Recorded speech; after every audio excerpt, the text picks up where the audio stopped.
प्रश्नावली 502 में सवाल नंबर हम 2 पे चर्चा कर रहे हैं, ठीक है। तो सवाल में बता रहा है कि पाइथागोरस त्रिक लिखिए जिसका एक सदस्य है। 1 में 6 है, 2 में 14 है, 3 में 16 और 18 है, ठीक है।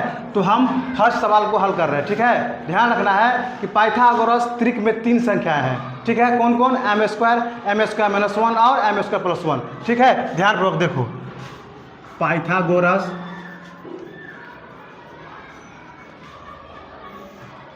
त्रिक की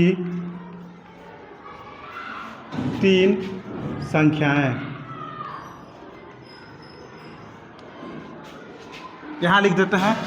2m m² -1 और m² +1, ठीक है। तो 3 त्रिक संख्या मतलब एक हुआ 2m, दूसरा हो गया m² -1, तीसरा हो गया m² +1, ठीक है। ध्यानपूर्वक देखो, यहाँ पहली संख्या बराबर क्या है? 2m है ना, ठीक है। तो 2m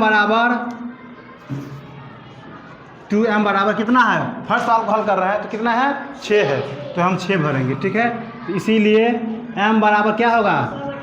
6/2 काट दो, कितना आ गया? तो m का मान कितना निकल गया? अब दूसरी संख्या निकालेंगे। अब दूसरी संख्या बराबर क्या है? m² 1। तो जहाँ m है वहाँ हम क्या भरेंगे? m का मान कितना निकला है? तो हम 3 भरेंगे, ठीक है। m² है तो 3² और -1, 3 का स्क्वायर तो क्या होगा?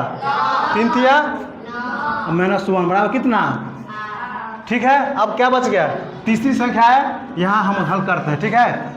तीसरी, ध्यानपूर्वक देखो, तीसरी संख्या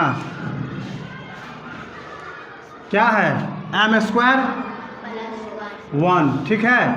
तो जहाँ m का मान है वहाँ हम क्या भरते हैं? 3 ना, m का मान 3 है तो यहाँ 3 रख दो। तो 3 का होल स्क्वायर और +1, तो 3 का स्क्वायर तो 3 तिया और +1 बराबर कितना? 10। आया समझ में?